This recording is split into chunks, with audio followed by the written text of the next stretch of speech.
Didn't go the way that you would have liked, but I want you to learn from those losses. Well, number one, we learned that there's some other really good teams out there. Florida State, to lose to the number one team, the consensus number one team in the country in the last minute of regulation was hard for our players. But I mean, they battled all day long against a fantastic team, and then against TCU we didn't play well, and TCU did. They deserved to win it.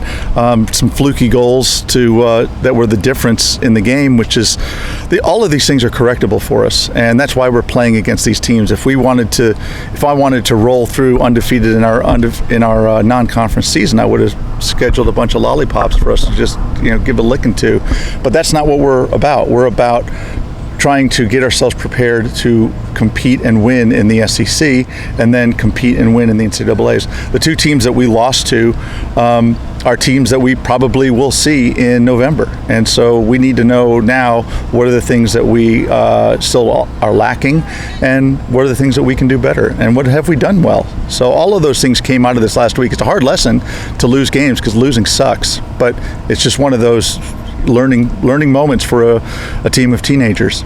How much focus has been on the midfield play since those two games in controlling possession, dictating y'all's own kind of game, and maybe not getting stuck back in the low block, which I know is easier said than done against number one team in the nation, number 9 team in the nation?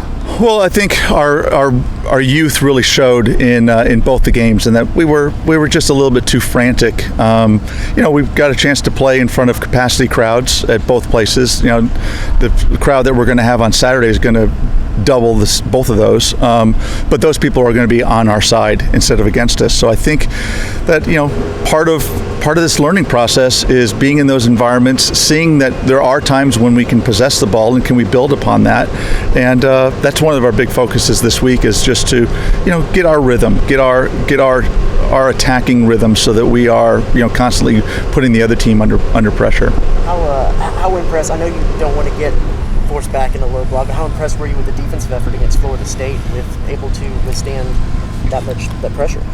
Well, I thought in both games, Katie Smith, who's our captain and center back, was player of the game for us. She shut people down, she ran people down, and these are world-class players that she's playing against with the Florida State game, that she's having to try to close down and keep in front of her, and she did a wonderful job of it. Kenna Caldwell also had some super saves. So, our defense, we give up an own goal. We don't give up own goals very much. We give up a goal on a fluky deflection in the TCU game, and then we give up one late. And these are things that are not typical of Texas A&M, and they're if we're going to do it, let's do it and get it out of our system as fast as possible. How excited are you about the home opener with Clemson? Well, we're all really pumped about Saturday. I think, and I know Clemson is too. From talking with their coach, they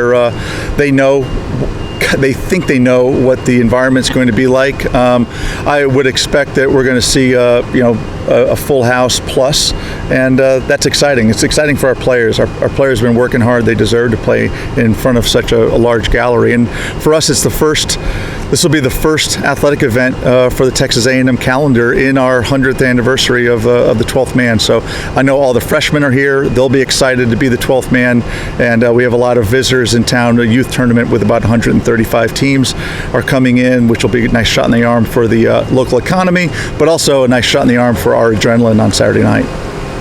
You talked about your two players that you think had standout games so far. Has there been any really team dynamics that you've liked what you've seen so far and will be useful going forward? Well, of course, there's a lot of things that we did well in spits and spurts. I thought that our ability to defend all around the field, our forwards did a good job of defending. I think a lot of people saw some of the glimpses of some of our attacking people. We were without 4 of our forwards.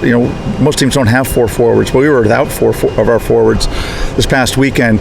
We get 2 of them back this week in Allie Russell and Natalie Abel, and that, of course, will allow us to give a little bit more air to our other forwards and let them stay fresher. So, Micaiah McDonald did a great job, and I think that Miley Hayes, they both made big impressions on people as, wow, who are those kids? And, now playing in front of the home crowd, I think it'll be really exciting for them.